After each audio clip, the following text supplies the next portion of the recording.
ఉద్యమం శాంతి న్యాయం కోసం ఎప్పటికప్పుడు తాజా వార్తలు అందిస్తున్న ఎంపీజే న్యూస్ కు స్వాగతం. ఎంపీజే న్యూస్ కి స్వాగతం. వార్తలు చదువుతుంది మీ మాధురి. కండ్లకుంట గ్రామంలో స్వర్ణ గ్రామ ఆరోగ్య దర్శిని కార్యక్రమం నగరికల్లు మండలం కండ్లకుంట గ్రామంలో ఈ రోజు స్వర్ణ గ్రామ ఆరోగ్య దర్శిని కార్యక్రమాన్ని ఘనంగా నిర్వహించారు. ఈ కార్యక్రమానికి ముఖ్య అతిథిగా జిల్లా కలెక్టర్ కృతికా శుక్లా హాజరై కార్యక్రమాన్ని ప్రారంభించారు. ఈ సందర్భంగా కలెక్టర్ గ్రామ ప్రజలకు ఆరోగ్యంపై అవగాహన కల్పించారు. గ్రామంలో ఆరోగ్య సేవలను ప్రజలకు చేరువ చేయడం ప్రభుత్వ లక్ష్యమన్నారు. ఈ కార్యక్రమంలో భాగంగా గ్రామ ప్రజలకు ఆరోగ్య పరీక్షలు నిర్వహించి వైద్య సలహాలు అందించారు. అలాగే ప్రభుత్వం అందిస్తున్న ఆరోగ్య పథకాలు, పరిశుభ్రత, పోషకాహారం, వ్యాధుల నివారణ వంటి అంశాలపై ప్రజలకు వివరించారు. ఈ కార్యక్రమంలో రాష్ట్ర కార్యదర్శి కనమూరి బాజీ, చౌదరి సాయి శ్రీనివాసరావు, అధికారులు ఎంపీడీఓ కాశయ్య, ఎంఆర్ఓ, ఐసీడీఎస్ పేడి, సిడిపిఓ శ్రీలత, పంచాయతీ కార్యదర్శి మమత, వైద్య సిబ్బంది, గ్రామ పెద్దలు రావెల్ల లింగయ్య చౌదరి, కర్లగుంట శ్రీనివాసరావు, ప్రజలు పెద్ద సంఖ్యలో పాల్గొన్నారు. స్వర్ణ గ్రామ ఆరోగ్య దర్శిని ప్రోగ్రాం కింద జిల్లా వ్యాప్తంగా అన్ని గ్రామాల్లో పబ్లిక్ మీటింగ్ పెట్టడం జరిగింది. ఈ ప్రోగ్రాం కింద ప్రతి గ్రామం సంబంధించి హెల్త్ ఇండికేటర్స్, ప్రెగ్నెంట్ విమెన్ సంబంధించి, లాక్టేటింగ్ విమెన్, పిల్లల సంబంధించి, అడోలసెన్స్, అనీమియా గురించి, దాంతోపాటు ఆ ఊర్లో ఉన్న లైఫ్ స్టైల్ డిసీజెస్ ఏమైనా ఉంటే అన్నిటి గురించి అక్కడ ఉన్న గ్రామస్తులకి చెప్పడం జరుగుతుంది. వాళ్ళ నుంచి ఫీడ్బ్యాక్ తీసుకొని ప్రివెంటివ్ కేర్ కూడా ఎలా చేయాలి హెల్త్ డిపార్ట్మెంట్ ద్వారా చెప్పడం జరుగుతుంది. సో దీని భాగంగా నేను ఈరోజు కుండ్లగుంట గ్రామంకి వచ్చాను. ఇక్కడ కూడా చాలా పాజిటివ్ రెస్పాన్స్ వచ్చింది. ఈ గ్రామంలో కూడా ఏది ఇష్యూస్ రాకుండా ముందుగా ఇప్పుడు ఉన్న కేసెస్ని ప్రాపర్గా డీల్ చేయడం, దాంతోపాటు ఫ్యూచర్లో ఏమి ఇష్యూస్ రాకుండా ఎలా చూసుకోవాలి దాని గురించి అందరికీ చెప్పడం జరిగింది.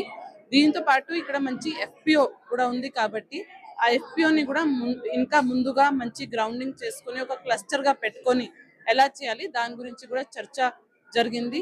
వచ్చే కొన్ని రోజుల్లో 2 వారాల్లో మనం ఇక్కడ ఎఫ్పిఓ గ్రౌండింగ్ కూడా పెడతాము. ఇక్కడ ఉన్న వెటనరీ హాస్పిటల్కి కూడా చాలా రిపేర్స్ అవసరాలు ఉన్నాయి కాబట్టి దాని గురించి కూడా శాంక్షన్ చేయడం జరిగింది. మొత్తానికి మంచి పాపులేషన్ ఉన్న గ్రామం. 7 అంగన్వాడీ ఉన్నాయి, ఇక్కడ 3 గవర్నమెంట్ స్కూల్స్ ఉన్నాయి, సబ్ సెంటర్స్ 2 ఉన్నాయి. అన్నిటినీ పర్యవేక్షణలో తీసుకొని ఇక్కడ ఇంకా ఏం చేయగలుగుతాము దాని గురించి ఒక రెజల్యూషన్ యాక్షన్ ప్లాన్ తయారు చేయడం జరిగింది. మన కళ్ళకుంట గ్రామ పంచాయతీ యొక్క శానిటేషన్ విషయానికి వస్తే మన గ్రామంలో ఎస్టబ్లిష్ షెడ్ పనిచేస్తుందండి. ఇటీవల రీసెంట్ గా మన షెడ్ మనం కాంపౌండ్ వాల్ అనేది కన్స్ట్రక్ట్ చేయడం జరిగింది. అదేవిధంగా ప్రతిరోజు చెత్త సేకరణ చేయడానికి మనకి గ్రామంలో ఆటో అనేది తిరుగుతుందండి. ప్రతిరోజు ఉదయం 6 గంటల నుంచి 9 గంటల వరకు మనం ఒక ఆదివారం రోజు సెలవు ఉంటుంది. మిగతా రోజులు ప్రతిరోజు మనకి చెత్త సేకరణకి ఆటో తిరుగుతుంది. అదేవిధంగా మనకి డ్రింకింగ్ వాటర్కి వచ్చేసరికి మనము పంచాయతీ నుంచి ప్రైవేట్ ట్యాప్స్ ఏవి మనకి అందుబాటులో లేవు. ఎక్కువగా మనకి డ్రింకింగ్ వాటర్ ఆరో ప్లాంట్స్ అయితే డిపెండ్ అయి ఉన్నారు. అయితే మనకి ఓహెచ్ఎస్ ట్యాంక్ ఒకటి ఉందండి, ప్రస్తుతానికి అది వాడుకలో లేదు. అదేవిధంగా ఇప్పటివరకు మన శానిటేషన్ విషయానికి వస్తే కొత్త పల్లెలు మరియు పాత పల్లెల్లో కూడా మనం 2 సార్లు సైడ్ లైన్స్ తీయించడం, ఎక్కడైనా లోపాలు ఉంటే వాటిని కూడా మేము సరి చేసుకొని గ్రామ పంచాయతీ సర్పంచ్ గారి సలహాలతో మన గ్రామాన్ని ఇంకా మరింత అభివృద్ధి పదంలో వెళ్ళేలాగా మేము ప్రయత్నం చేస్తామండి. ఈ అవకాశం ఇచ్చినటువంటి మేడం గారికి ధన్యవాదాలు తెలియజేస్తూ సెలవు తీసుకుంటాం. Thank you. ఎందుకంటే ఇప్పుడు మేడం చెప్పారు ఆలోచన మేడం ఉన్న టైంలో ఒక ఊళ్ళో ఇంతసేపు మేడం టైం స్పెండ్ చేయడం అనేది ఎంత కష్టం మా చూసేవాళ్ళు తప్ప చాలా మంది తెలియదు, ఉపయోగించుకోవాలి. నేను ఆంధ్రప్రదేశ్ రాష్ట్రంలో మొట్టమొదటిసారిగా ఒక కలెక్టర్గా ఉంటూ ఒక వినూత్నమైనటువంటి కార్యక్రమానికి శ్రీకారం చుట్టినటువంటి మన పల్నాడు జిల్లా యంగ్ డైనమిక్ కలెక్టర్ శ్రీమతి కృతికా శుక్లా గారికి మన తరపున, మీ గ్రామం తరపున, మా మండలం తరపున, నియోజకవర్గం తరపున ముందుగా అభినందనలు తెలియజేస్తా ఉన్నాం. అలానే వేదిక మీద ఉన్నటువంటి ఇతర అధికారులు, గ్రామ సర్పంచ్ నవీన్ కు, విచ్చేసినటువంటి గ్రామ ప్రజలకు, మహిళా మనందరికీ పేరు పేరున ధన్యవాదాలు తెలియజేస్తా ఉన్నా. గౌరవ ముఖ్యమంత్రి చంద్రబాబు నాయుడు గారి ఆశయాలకు అనుగుణంగా ఈ పల్నాడు జిల్లా ఎంతో ఆరోగ్యంగా, ఆహ్లాదకరంగా ప్రజలందరూ జీవించాలి అనేటటువంటి ఉద్దేశంతో ఈ కార్యక్రమానికి శ్రీకారం చుట్టినందుకు మీకు ప్రత్యేక ధన్యవాదాలు మేడం. వారు ఏదైతే ఒక స్ఫూర్తిగా తీసుకొని ఈ కార్యక్రమాన్ని చేస్తున్నారో మనం దాన్ని సద్వినియోగం చేసుకోవాల్సిన బాధ్యత, మనతో పాటు 10 మందికి సమాచారాన్ని చేరవేయాల్సిన అవసరం మనకుందని ఈ సందర్భంగా గుర్తు చేస్తా ఉన్నా. ఎందుకంటే ఆరోగ్యం ఉంటే ఏదైనా చేయొచ్చు.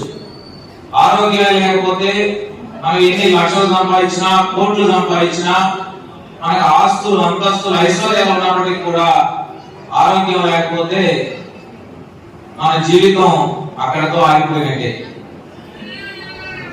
ఈ విషయాన్ని మర్చిపోతా ఉన్నారు. గ్రామాల్లో ఆరోగ్యం ఉండాలంటే పరిశుభ్రత చాలా ముఖ్యం. ఇవాళ మన ప్రభుత్వం వచ్చిన తర్వాత చెత్త ఎక్కడా కూడా చెత్త లేకుండా ఇంటి దగ్గరకు వచ్చి తడి చెత్త, పొడి చెత్తని సపరేట్ చేసి తీసుకెళ్లేటటువంటి యంత్రాంగాన్ని గౌరవ ముఖ్యమంత్రి చంద్రబాబు నాయుడు గారు, లోకేష్ గారి, పవన్ కళ్యాణ్ గారి కూటమి ప్రభుత్వంలో చేయడం జరుగుతూ ఉంది. అయినా కూడా కొన్ని చోట్ల గ్రామాల్లో ఇళ్ళైనాక ఖాళీ స్థలాల్లో, లేదంటే ఏదో ఇంటి పక్కన వచ్చిన స్థలం ఉంటే అక్కడ ఇంట్లో కూరగాయలు కోసినవో, చెత్త అట్లాంటివన్నీ వేయటం మూలన అక్కడ దోమలు రావడం, ఆ దోమల మూలంగా అనేకమైనటువంటి వ్యాధులు ప్రబడటం, దాని మూలంగా కూడా మనం అనారోగ్యం పాలవుతాం. అంటూ వ్యాధులు వస్తే మనతో పాటు మనం అనారోగ్యం పాలై మనతో పాటు 10 మందిని కూడా అనారోగ్యం పాలు చేసేటువంటి పరిస్థితి వస్తూ ఉంది. కాబట్టి ప్రభుత్వం ఏదైతే ఏర్పాటు చేసినటువంటి చెత్త సేకరణ ఉందో ఆ చెత్త సేకరణ స్వచ్ఛరథాలని, చెత్త సేకరణని వాడుకొని ఎక్కడా చెత్త లేకుండా పరిసరం పరిశుభ్రంగా ఉంచుకుంటే మొట్టమొదట మన ఆరోగ్యం ఉండడానికి తొలి మెట్టు అవుతా ఉంది. రెండవది పరిశుభ్రమైనటువంటి నీరు తాగటం. చాలా మంది నీరు ఏ నీరంటే అన్ని తాగుతున్నారు. ఆ పరిస్థితి దాదాపు ప్రతి గ్రామంలో కూడా ఎక్కడా లేదు. ఆర్ఓ ప్లాంట్స్ వచ్చినాయి. అయినప్పటికీ కూడా తాగు నీరు కనుక ఎంత శుభ్రంగా ఉంచుకుంటే 50% మనం ఆరోగ్యంగా ఉన్నట్టే. పరిశుభ్రమైన తాగు నీరు తాగితే దాని మీద కూడా మీరు అందరూ దృష్టి పెట్టాలి. దాంతో పాటు నేను మేడం మిమ్మల్ని అడిగేది, గ్రామాల్లో కొన్ని చోట్ల చెత్త సేకరణ సరిగా జరగడం, అది దేని మూలంగా జరగ మరిన్ని తాజా వార్తా విశేషాల కొరకు ఎంపీజే న్యూస్ ఛానల్ ని చూస్తూనే ఉండండి.